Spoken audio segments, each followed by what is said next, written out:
का जो हमारा टॉपिक था, कल का टॉपिक हमारा था आदेशिका जारी करना। ठीक है, आदेशिका जारी मैंने बताया था आप लोगों को कि जब न्यायालय द्वारा किसी मामले में कॉग्निजेंस ले लिया जाता है और उसको लगता है कि आगे कार्रवाई करने के लिए जो मैटर है सफिशिएंट है, तो वो क्या करेगा, कोर्ट इशू ऑफ प्रोसेस करेगा, 204 की प्रोसीडिंग करेगा।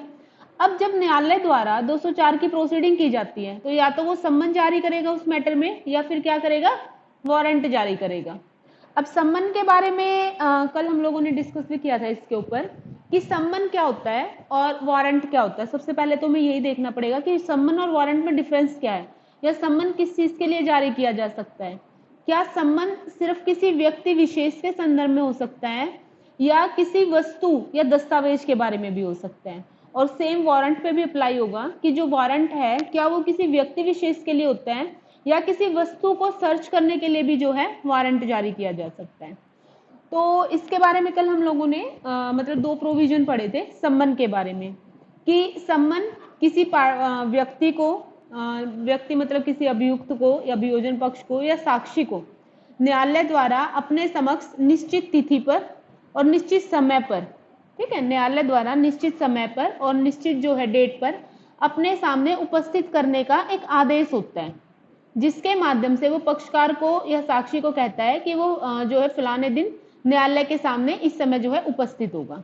तो ये एक उद्देश्य होता है हम लोगों का सम्मन जारी करने का। अब सम्मन ये तो जो इसका एक ग्राउंड हो गया कि किसी व्यक्ति को उपस्थित करने के लिए। अब अगर हम इसमें 91 देखते हैं, अगर हम सेक्शन 91 देखते हैं तो 91 में मजिस्ट्रेट किसी दस्तावेज को, किसी वस्तु को या किसी अन्य चीज को पेश करने के लिए भी सम्मन जारी कर सकता है। तो अगर हम ये सोचें कि भाई जो सम्मन है वो तो सिर्फ किसी पक्षकार को या साक्षी को उपस्थित करने के लिए होता है, तो ये गलत है। मतलब सम्मन जो है किसी दस्तावेज को पेश करने के लिए भी हो सकता है, किसी व्यक्ति को उपस्थित कराने के लिए भी हो सकता है। अब व्यक्ति में कोई भी पर्सन में कोई भी इंक्लूड होगा, कोई पार्टीज इंक्लूड हो सकती है, या आप जो है कि इसके अंदर कोई विटनेस भी इंक्लूड हो सकता है, किसी के नाम भी जो है सम्मन निकाला जा सकता है। ठीक है, यहाँ तक क्लियर?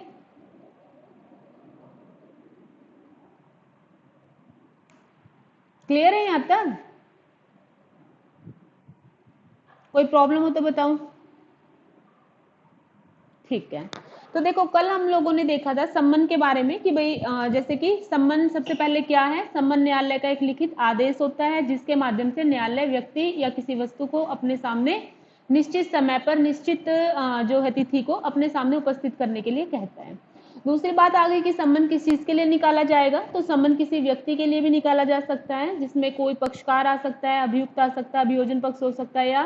कोई साक्षी भी हो सकता है। और सम्मन जो है वो किसी वस्तु किसी दस्तावेज को न्यायालय अपने सामने उपस्थित करने के लिए भी कह सकता है। अब इसके बाद बात आती है कि अगर न्यायालय को, क्या न्यायालय सिर्फ अपनी क्षेत्राधिकारिता के अंतर्गत सम्मन निकाल सकता है या अपना जिसका जो जूरिस्डिक्शन है उससे बाहर भी जो सम्मन है वो सर्व कर सकता है। तो देखो इसके बारे में कल मैंने आप लोगों को बताया था 67 और 68 जो सेक्शन है वो इसी से रिलेटेड है सीआरपीसी का, कि अगर न्यायालय को ये लगता है कि किसी ऐसे व्यक्ति या वस्तु के बारे में सम्मन निकालना है जो कि उसकी क्षेत्राधिकारिता में नहीं आती है, तो ऐसी परिस्थिति में न्यायालय क्या करेगा, उस न्यायालय को जिसके क्षेत्राधिकारिता में, जिसके जुरिस्डिक्शन के अंदर वो व्यक्ति या वस्तु है, उसको जो है सम्मन निकालने के लिए कॉल करेगा कि आप इस मैटर में सम्मन निकाल लो। उस न्यायालय द्वारा उसमें सम्मन निकाला जाएगा और उस सम्मन की तामील जो है उस न्यायालय के या तो किसी अधिकारी द्वारा की जाएगी या किसी लोक सेवक द्वारा की जाएगी या फिर कोई भी पुलिस अधिकारी करेगा। ठीक है, और सम्मन की तामील होने के बाद जो है उस न्यायालय को वापस उसको लौटा दिया जाएगा जिसके द्वारा सम्मन निकालने के लिए बोला गया था। ठीक है, इसमें कोई प्रॉब्लम? ठीक है, चलो आगे। ठीक है, अब इसके बाद हमने देखा था कि जो सम्मन है, सम्मन का प्रारूप क्या होगा, मतलब सम्मन जो है वो कैसे लिखा जाएगा, कैसे निकाला जाएगा, या सम्मन किस व्यक्ति को दिया जाएगा तामील करने के लिए, उसको सर्व करने के लिए किस व्यक्ति को जो है सम्मन की कॉपी दी जाएंगी। तो देखो इसके बारे में मैंने कल आप लोगों को बताया था कि जो सेक्शन 61 है, जो सीआरपीसी का सेक्शन 61 है, उसके अंदर क्या दे रखा है, क्या दे रखा है अंकित? हाँ, सम्मन का जो है फॉर्म से रखा है कि कैसे कैसे सम्मन को लेखबद्ध किया जाएगा। तो इसमें हमने देखा था कि सम्मन जो है हमेशा लिखित रूप में होगा, ठीक है। ओरल जो है सम्मन नहीं जा सकता है, सम्मन हमेशा लिखित रूप में होगा, 2 कॉपी में होगा और उसके ऊपर जो है हस्ताक्षर किए जाएंगे। अब इसमें हस्ताक्षर करने के लिए, साइन करने के लिए कौन अथॉराइज्ड था, किसके द्वारा उसके ऊपर साइन किया जाएगा? तो सामान्य नियम है कि जो न्यायालय का पीठासीन अधिकारी है, मतलब जो भी मजिस्ट्रेट हैं, उनके द्वारा ही उसके ऊपर साइन किए जाएंगे। लेकिन अगर हाई कोर्ट द्वारा किसी अदर ऑफिसर को अगर अथोराइज्ड किया गया है तो वो भी उसके ऊपर जो है साइन कर सकता है और उसने जो साइन किया है वो वैलिड माना जाएगा। लेकिन इसमें ध्यान रखना, हाई कोर्ट इसके अंदर रूल बना रहा है, ठीक है। जबकि हम सम्मन की तामील देखेंगे तो तामील में हमेशा जो है पुलिस अधिकारी को दी जाती है। सामान्य नियम है कि दांडिक मामलों में, क्रिमिनल्स जो मैटर होते हैं उनके अंदर सम्मन की तामील जो है वो पुलिस अधिकारी द्वारा की जाएगी। लेकिन अगर स्टेट गवर्नमेंट कोई नियम बना दे, अगर स्टेट गवर्नमेंट के द्वारा कोई रूल बना दिया गया तो अकॉर्डिंग टू रूल किसी अदर, या तो कोर्ट का कोई भी ऑफिसर या कोई भी पब्लिक सर्वेंट उस चीज के लिए जो है अथोराइज्ड कर दिया जाएगा कि उसके द्वारा भी सम्मन की तामील की जा सकती है, ठीक है। कोई इशू यहां तक? चलो आगे, ठीक है। तो इसके बाद हमने नेक्स्ट देखा था कि यहाँ तक तो ये था कि भाई सम्मन क्या है और सम्मन का प्रारूप क्या होगा, और उसके बाद हमने देखा कि सम्मन की तामील मतलब किसके द्वारा की जाएगी, ठीक है। सम्मन की तामील किसके द्वारा की जाएगी, अगर वो न्यायालय के ज्यूरिसडिक्शन में है तो कैसे होगा, अगर वो ज्यूरिसडिक्शन के बाहर है तो कैसे किया जाएगा। अब अगला जो हमारा टॉपिक है कि सम्मन की तामील किस पर की जाएगी। सम्मन की जो तामील है वो किसके ऊपर की जाएगी? तो सेक्शन 62 क्लोज 2, सेक्शन 62 क्लोज 2 क्या कह रहा है कि सम्मन की तामील उस व्यक्ति को जिसके नाम सम्मन निकाला गया है, ठीक है, व्यक्तिगत रूप से उसकी एक कॉपी उसको देकर की जाएगी और जो दूसरी कॉपी है उसके बैक साइड में उस पे जो है साइन करवाया जाएगा उसका। सामान्य नियम तो यही है कि उसको जो है पर्सनली वो कॉपी उसको दी जाएगी। कॉपी देने के बाद जो दूसरी कॉपी है उसके ऊपर उसका साइन कराया जाएगा और साइन करने के बाद ये जो है प्रिज्यूम करेगा कोर्ट कि उस पे जो है सम्मन की तामील उचित रूप से करवा दी गई है। अब अगर वो व्यक्ति निश्चित तिथि पर न्यायालय में उपस्थित नहीं होता है, अगर वो व्यक्ति निश्चित तिथि पर अगर कोर्ट में नहीं प्रेजेंट होता है तो ऐसी कंडीशन में आईपीसी की सेक्शन 172 3 और 4 इसकी जो है पनिशमेंट के बारे में बता रहे हैं कि उसको जो है पनिश किया जाएगा या फिर न्यायालय की अवमानना के लिए भी उसको दंडित किया जा सकता है, ठीक है। न्यायालय की अवमानना के लिए दंडित किया जा सकता है उसको 172, 173 और 4 इसी के बारे में बता रहा है कि अगर या तो आप सम्मन लेने से इनकार कर देते हो या आप सम्मन का जो है सम्मन की जो निष्पादन उसका एग्जीक्यूट करने से जो पब्लिक सर्वेंट है उसको रोक रहे हो, या थर्ड क्या कह रहा है कि आप सम्मन तो ले लेते हो लेकिन निश्चित तिथि पर सम्मन का पालन नहीं करते हो, तो ऐसी परिस्थिति में ये क्राइम होगा। और आईपीसी की धारा 172, 3 एंड 4 इन तीनों के अंदर जो है, इन प्रोविजंस के अंदर आपको जो है इसके लिए पनिश किया जाएगा, ठीक है। अब बात आती है कि अगर मान लो वो व्यक्ति जिस पे सम्मन की तामील की गई है अगर वो नहीं मिलता है, अगर वो व्यक्तिगत रूप से नहीं मिलता है तो ऐसे कंडीशन में क्या फिर सम्मन की तामील नहीं होगी या होगी तो फिर कैसे की जाएगी? तो देखो जब आप 62 पढ़ोगे ना तो 62 क्लोज 2 ये ध्यान रखना इस क्लोज को, क्योंकि आपका ना कई बार ये मेंस में क्वेश्चन उठा लेता है, तो आपको ना प्रोविजन पता होना चाहिए, उससे आपका एक तो नंबर भी अच्छा मिलेगा और दूसरा इसका इफेक्ट बहुत अच्छा पड़ता है। तो 62 क्लोज 2 जहाँ पे मैं आपको ज्यादा क्लोज बोलती हूँ ना कि क्लोज 2 में या क्लोज 4 में है तो वो आप नोट कर लिया करो क्योंकि वो इंपॉर्टेंट है और प्री में भी कई बार ये पूछ लेता है इस चीज को। उत्तराखंड में मोस्ट ऑफ इस टाइप के क्वेश्चन पूछ लेता है वो क्योंकि उसका पेपर जो है सेक्शन बेस्ड ज्यादा रहता है, ठीक है। तो देखो 62 क्लोज 2 की हम बात करें तो नियम क्या कहता है कि भाई आप उसको पर्सनली जो है उसके ऊपर सम्मन की तामील करोगे, मतलब उसको जो सम्मन है वो सर्व किया जाएगा पर्सनली, ठीक। या फिर उसके द्वारा अगर कोई भी अभिकर्ता अपना कोई एजेंट या अदर पर्सन जो उसकी तरफ से सम्मन ले सकता है आप उसको जो अथोराइज करोगे तो उस व्यक्ति को भी अगर आप सम्मन देते हो तो ऐसी कंडीशन में माना जाता है कि सम्मन आपने उस व्यक्ति को दिया गया है, मतलब उस व्यक्ति को पर्सनली दे दिया है। लेकिन सीआरपीसी में ऐसा कोई प्रोविजन है नहीं। सीआरपीसी में अगर हम इन धाराओं की बात करें तो इसमें ऐसा कोई प्रोविजन है नहीं जहाँ पे एजेंट या आप किसी अदर पर्सन को करते हो तो वो जो है माना जाता है कि हाँ उस पर संबंध की तामील हो गई है। जबकि आप सीपीसी में देखोगे, अगर आप सीपीसी में जाते हो तो ऑर्डर 3, ठीक है, ऑर्डर 3 या अदर भी बहुत सारे रूल्स हैं जहाँ पे ये लिखा गया है कि उस व्यक्ति ने अगर अपनी तरफ से किसी एजेंट को या किसी अदर पर्सन को अगर उसने नियुक्त कर रखा है, अपॉइंट कर रखा है, तो ऐसी कंडीशन में अगर आप उस पर संबंध की तामील कर देते हो या उसको अगर किसी वस्तु के बारे में जानकारी दे देते हो तो ये माना जाएगा कि आपने पर्सनली उस व्यक्ति को जो है उस चीज की जानकारी दे दी है। लेकिन चूंकि सीआरपीसी में ऐसा कोई प्रोविजन है नहीं तो सीआरपीसी के 62 क्लोज 2 के साथ हम 64 और 5 पढ़ेंगे। अब 64 और 5 क्या बता रहा है कि अगर बार बार वो व्यक्ति पुलिस अधिकारी या कोई जो पब्लिक सर्वेंट है जो सम्मन को सर्व करने के लिए जा रहा है, अगर वो व्यक्ति उसको नहीं मिलता है तो ऐसे कंडीशन में सम्मन की जो तामील है वो कैसे की जाएगी। तो देखो 64 मैंने कल आप लोगों को बताया था कि सम्मन उसके किसी फैमिली मेंबर को दिया जा सकता है ना। सम्मन की कॉपी अगर वो व्यक्ति आप युक्त रूप से मतलब बार बार वहां पे जा रहे हो और आपने पूरी कोशिश कर ली है सम्यक तत्परता बरतने के बाद भी कि वो व्यक्ति आपको नहीं मिल रहा है, तो ऐसे कंडीशन में जो उसका फैमिली मेंबर है, और फैमिली मेंबर कौन, सबसे पहले तो क्या कह रहा है कि मेजर होना चाहिए, और दूसरा क्या कह रहा है कि वो व्यक्ति उसके साथ रहता हो।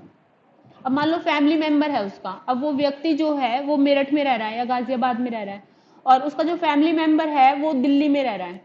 ठीक। अब आप जो है दिल्ली में उसके ऊपर सर्व कर देते हो तो ये नहीं माना जाएगा कि आपने उसको पर्सनली दिया है, तो ये माना जाएगा कि सम्मन की तामील हुई नहीं है। क्योंकि अकॉर्डिंग टू 64 क्या कह रहा है कि फैमिली मेंबर होना चाहिए प्लस उसके साथ रहता हो, वो उसके घर में उसके साथ रहता हो, और जो थर्ड है ये है कि मेल होना चाहिए। फीमेल को सीआरपीसी में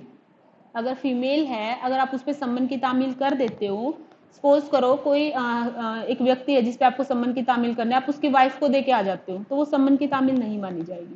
तो ये ध्यान रखना, सीआरपीसी में फीमेल पे और सर्वेंट पे दोनों में से किसी पे भी सम्मन की तामील नहीं होती है। अगर आपने सम्मन की तामील कर दी तो ये सम्मन की तामील नहीं मानी जाएगी, अनियमित कार्रवाई मानी जाएगी, ठीक है। 460 या 61 के अकॉर्डिंग इसको जो है अनियमित कार्रवाई माना जाएगा, ये नियमित कार्रवाई नहीं मानी जाएगी, क्योंकि 64 में डायरेक्ट मना किया गया है कि आप फीमेल को नहीं कर सकते, ना ही सर्वेंट को ना फीमेल को, चाहे वो उसके साथ रहते हो या ना रहते हो, इससे हमें कोई मतलब नहीं है। फोर्थ क्या कह रहा है ये कि 3 कंडीशन इन्होंने लगा दी, फैमिली मेंबर होना चाहिए, उसके साथ रहता हो और मेल होना चाहिए, ठीक है, और अडल्ट होना चाहिए, मतलब 4 कंडीशन लगा दी। इनमें अगर ये चारों कंडीशन फुलफिल हो रही हैं तो ऐसे कंडीशन में आप किसी अदर पर्सन पर भी सम्मन की तामील कर सकते हो, बस कंडीशन है कि वो उसका फैमिली मेंबर होना चाहिए। तो ऐसी परिस्थिति में ये माना जाएगा कि आपने उस व्यक्ति पे जो है सम्मन की तामील युक्त रूप से कर दी है। अब अगर वो बाद में न्यायालय में उपस्थित नहीं होता है और रीजन देता है कि मुझे व्यक्तिगत रूप से सम्मन की तामील नहीं की गई थी, तो ये सफिशिएंट कोई भी रीजन नहीं होगा उसका, और अकॉर्डिंग टू 172 3 या 4 जिसके अकॉर्डिंग भी उसको पनिश किया जाएगा, मतलब जो उसका एक्ट है जिस भी धारा में आएगा उसके अकॉर्डिंग जो है उसको पनिश किया जाएगा यहाँ पे, ठीक है। अब इसके बाद आपका देखो आता है 65। अब 65 क्या कहता है कि सपोज करो ना तो वो व्यक्ति मिलता है जिसपे सम्मन की तामील होनी है और ना ही उसके कुटुंब के किसी सदस्य पर भी सम्मन की तामील हो सकती है। अब सपोज करो कोई मेल मेंबर उसके घर में मिल ही नहीं रहा है, फीमेल ही फीमेल है या सर्वेंट है,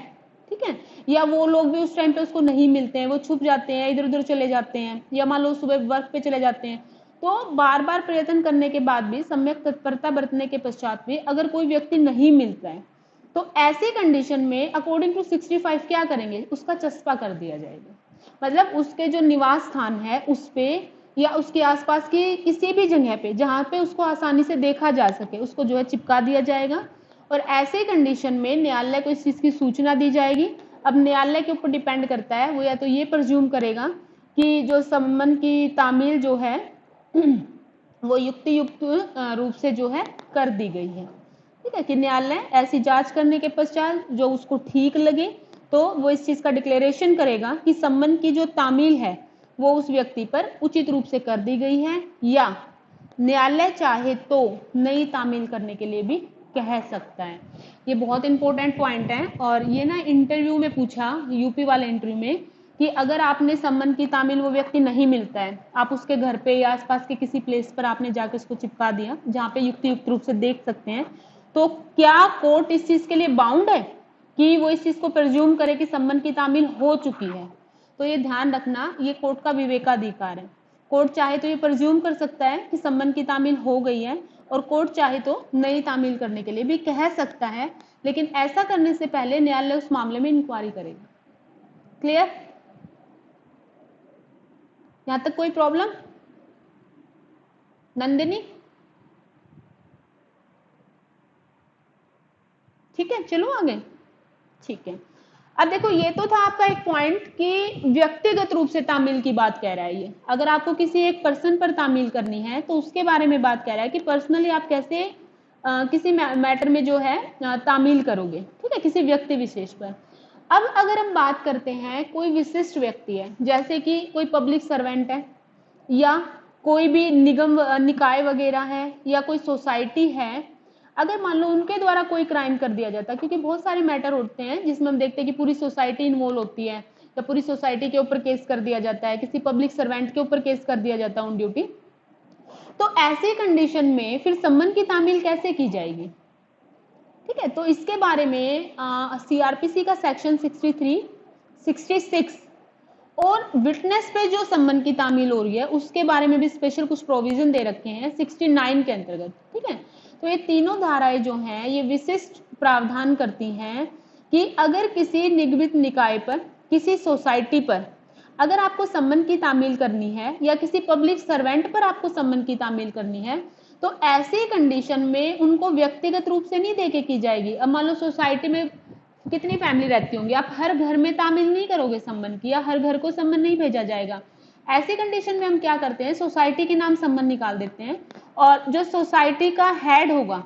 ठीक है, जो सोसाइटी का प्रधान होगा या उसका कोई सचिव वगैरह होगा, कोई प्रबंधक होगा, उसके ऊपर सम्मन की तामील कर दी जाती है। तो ये प्रज्यूम किया जाता है कि आपने पूरी सोसाइटी के ऊपर सम्मन की तामील कर दी है। ठीक है, ऐसे ही अगर मान लो कोई पब्लिक सर्वेंट है तो उसके ऊपर सम्मन की आपको तामील करनी है, तो उसका जो कार्यालय है ना, ऑफिस के हेड के ऊपर सम्मन की तामील की जाती है, और ऑफिस का जो हेड है वो वैसे ही सम्मन की उसको तामील कराएगा जैसे न्यायालय करता है। मतलब उसको एक कॉपी जाके उसको दी जाएगी, दोनों कॉपी दिखाई जाएंगी, एक कॉपी उसको पर्सनली दी जाएगी, दूसरे पे साइन होंगे। साइन होने के बाद जो हेड है, मतलब जो उसके ऑफिस का हेड है, उसके द्वारा वो जो सम्मन की कॉपी है वो वापस न्यायालय में लौटा दी जाएगी। ठीक है, अब ये तो था व्यक्ति के बारे में कि अगर आपको किसी व्यक्ति पर सम्मन की तामील करनी है तो कैसे की जाएगी। अब दूसरा हमारा पॉइंट आता है कि अगर आपको किसी दस्तावेज को मंगाने के लिए सम्मन की तामील करनी है, यहाँ पे तो व्यक्ति को न्यायालय में उपस्थित कराने के लिए सम्मन की तामील की बात हो रही थी। अब अगर आपको किसी दस्तावेज को या किसी वस्तु को या किसी चीज को न्यायालय के सामने, ठीक है, या अन्वेषण के दौरान किसी पुलिस अधिकारी को अपने समक्ष किसी दस्तावेज को या किसी चीज या वस्तु को जो उस मैटर में इन्वॉल्व है, जिसका इन्वेस्टिगेशन चल रहा है, अगर पुलिस अधिकारी को ये लगता है कि दस्तावेज मुझे चाहिए, तो वो उस व्यक्ति पर सम्मन की तामील कर सकता है जिसके संदर्भ में उसको लगता है कि हाँ इसके पास वो चीज हो सकती है, या न्यायालय उस व्यक्ति पर सम्मन की तामील कर सकता है जिसको जांच या विचारण के दौरान अगर उसको लगता है कि ये जो वस्तु है, कोई दस्तावेज, कोई वस्तु जो है न्यायालय के सामने प्रेजेंट होना चाहिए। तो देखो इसमें तो प्रोविजन नहीं है, लेकिन 91 अगर हम देखते हैं तो 91 में ये प्रावधान दे रखा है। 91 में आपको जो है स्पेशल प्रोविजन दे रखा है कि अगर न्यायालय को किसी भी व्यक्ति से कोई दस्तावेज, कोई वस्तु या कोई चीज जांच, विचारण या अन्वेषण के दौरान अगर उसको लगता है कि मंगानी चाहिए, तो ऐसे कंडीशन में वो उसके नाम सम्मन निकाल सकता है। और अगर किसी पुलिस अधिकारी को ऐसा लगता है तो जो थाने का भारसाधक अधिकारी है ना, जो थाने का एसएचओ है, उसको भी ये पावर है कि वो उसको लिखित में आदेश देगा। कोई भी दस्तावेज अपने सामने उपस्थित करने के लिए वो उसको लिखित रूप में आदेश देगा। लेकिन ये चीज ध्यान रखना, यहाँ पे सम्मन वर्ड का यूज नहीं किया गया है। इसका मतलब ये हुआ कि थाने का भारसाधक अधिकारी सम्मन जारी नहीं कर सकता है, लेकिन वो लिखित में आदेश दे सकता है उस व्यक्ति को कि उसके द्वारा जो है न्यायालय में या पुलिस अधिकारी के सामने वो दस्तावेज जो है पेश किया जाए। अब ऐसा दस्तावेज या तो वो व्यक्ति पर्सनली आके पेश करेगा या वो किसी अन्य के माध्यम से भी कर सकता है। और अगर वो किसी अन्य के माध्यम से उस दस्तावेज को न्यायालय में या पुलिस अधिकारी के सामने उपस्थित करता है तो ये प्रज्यूम किया जाएगा कि उस व्यक्ति ने पर्सनली किया है। ठीक है, तो यहां तक आप लोगों को कोई डाउट हो तो मुझे बताओ, इसके बाद हम वारंट पे चलेंगे।